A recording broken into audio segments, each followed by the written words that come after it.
Okay, so the last bit of this today's lecture was just going to go over some new types of controls. So to date we've seen just a few controls. We've seen the button, we've seen a text box, we've seen a label, and if you've watched my videos earlier in this week, we've seen how a track bar control works.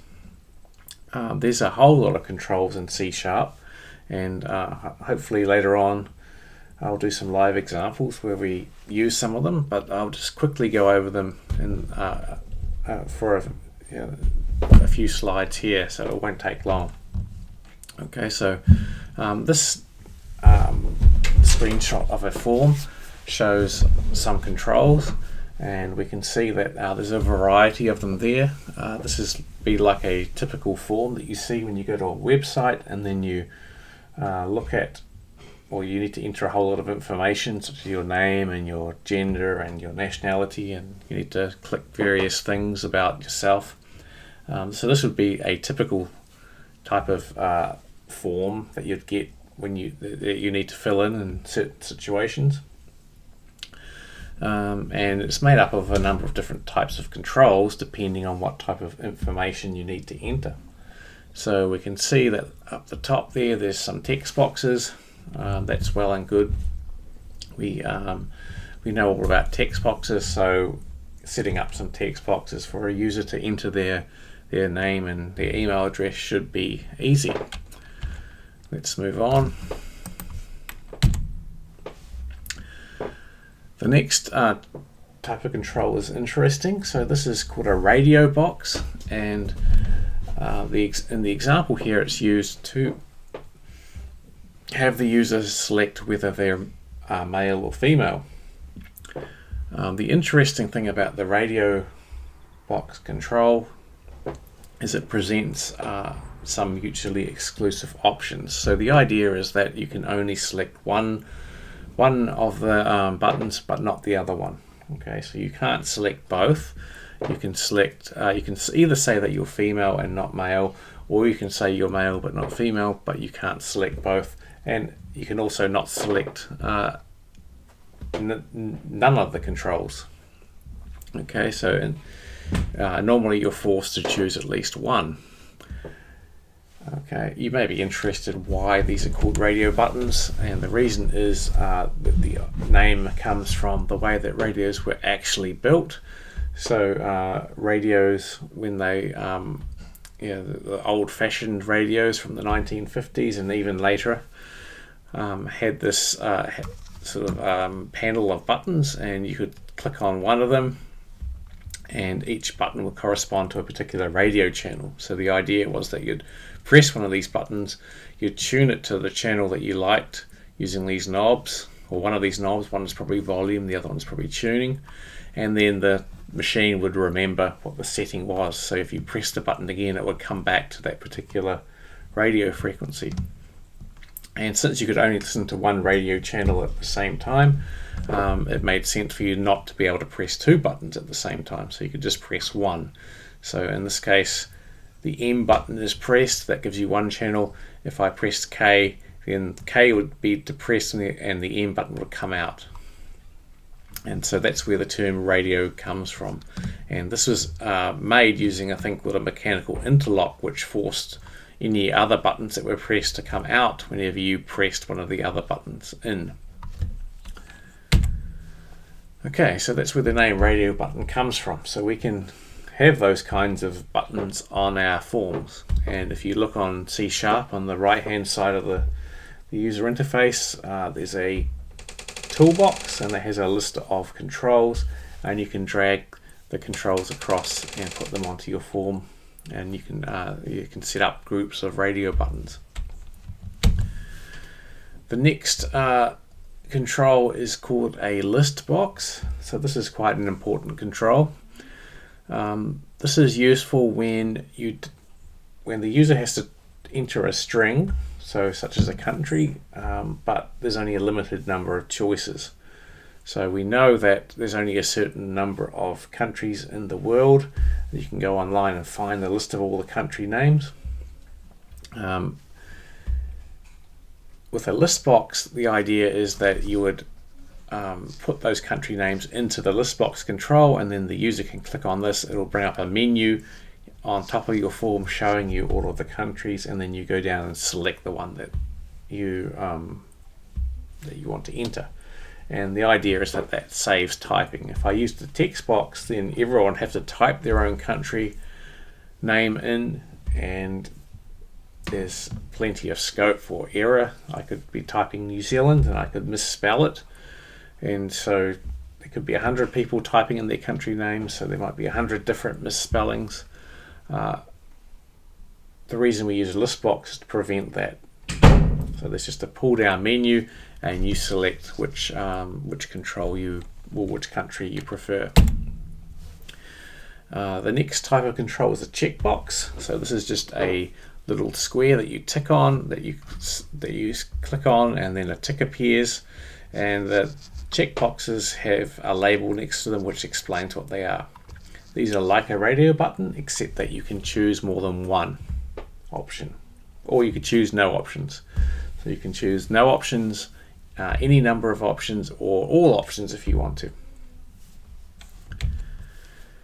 Here's another part of the form just showing radio buttons again. So we've already gone over that. Radio buttons are usually grouped. So at some point in the future I'll show you how to specify groups of radio buttons. And the idea is that this mutual exclusive property only applies to groups of radio buttons. And so you set the groups up. So we've got one group here, which is the job that you're applying for, and one group up here, which is your gender. And so you can only select one option from each group. And the last bit here is a multi-line text box, and we've actually seen this in a previous example. So if you're not familiar with a multi-line text box, you need to go back and watch some of the previous videos that I did, because I did set up on a C# form a multi-line text box. And we've got a button there that submits the data that you enter in the form. Here's a slightly more complicated control. This is an interesting one. So this is a list box. This is a combination of a list box and a checkbox. So it's a checked list box. So the idea here is that sometimes there may be so many options we can't display them all at once. If we go back to this example, well, in each group we've only got 4 options, so we've got 4 options here for the radio, the post applying for radio button group. We've got 4 options for the skills group that we're using checkboxes for. They can all fit on the screen nicely, but sometimes we're going to be in a situation where we want to have checkboxes, but there's just too many options to put on the screen at one time. In this example, we've got lots of different types of wines. There's so many of them that we couldn't lay them out on the screen. If we did, then the screen would just be overflowing with different labels for wine types and checkboxes everywhere. So we'd be going checkbox crazy. That wouldn't be a good design choice. Our user interface would look really messy. So the workaround is to use this thing called a checked list box, where everything is just that we can possibly click on is inside a list box. We can scroll up and down, and we can choose the options, and then we don't have to have them all on the screen at the same time. The user has to use the scroll bar to find the options they want to click on and then select them. Another example of radio buttons. I don't need to explain that again. And this is just going back to one of the examples we did a few weeks ago, where we were using if statements to calculate the tax code for a particular person, which depended on 2 things. If you remember, one thing was the income, so you had to type in the income, and the other thing was whether you had a student loan or not. And so if you remember, we had had some. We looked at a whole lot of diagrams. We looked at some flowchart diagrams, and we turned those into C# code, which was basically ended up being a few if statements. And the output of that program was your proper tax code, which depended on how high your income was and whether you had a student loan or not. One thing we did was to just use a text box for the student loan. So we had to ask the user whether they had a student loan or not, and they would type yes. That was an awkward solution because there's many ways of typing yes. Someone could type YES in lowercase, they could type YES in all uppercase, they could type YES with a capital Y and a lowercase e or s, or they could just type the letter Y by itself. So people typically will type yes or indicate yes in many different ways if they're just given a free-form text box. The solution to that problem, which will make your program much simpler, is to use a checkbox. So instead of having a free-form text box where the user types anything, put a checkbox in there. So they type in their income. If they've got a student loan, they click on the text box. Or the checkbox, sorry, not the text box, the checkbox. So student loan, tick yes or no. And that means we have to change the program. So if you go back a few lectures, we got up to this point at the end where this is the program for calculating the tax code. We had a bit of code here for looking at the contents of the text box, and this is where it checks to see whether the users type yes, and then it sets this loan to 1 if the user has a student loan, or loan to 0 otherwise.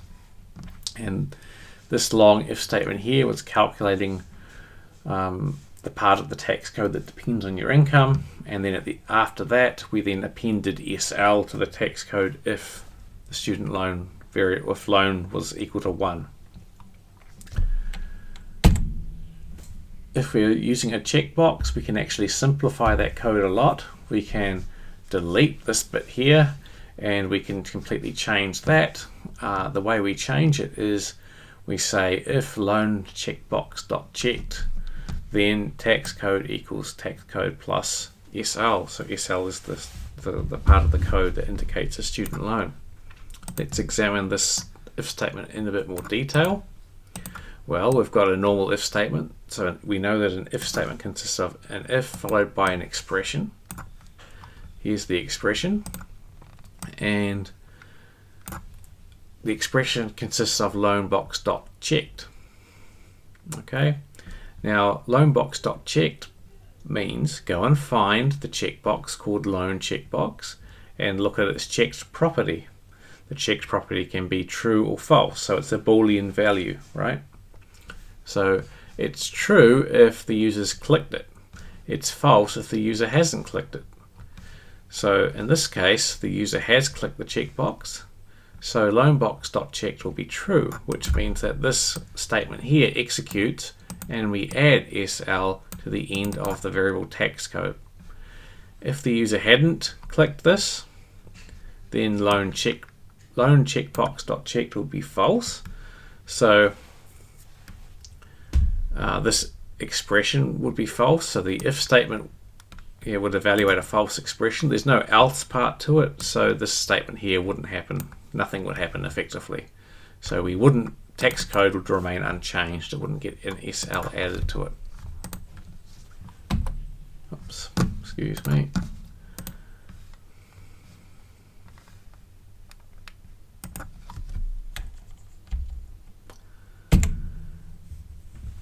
So that's just an example of how you use a checkbox control. So each control has slightly different properties.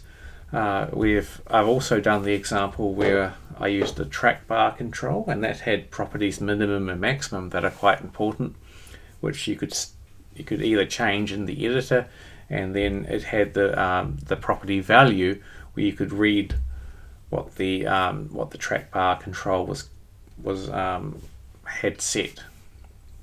So go back and have a look at the introduction to track bar control video that I did earlier in the week to have a look at that one. and how that control works.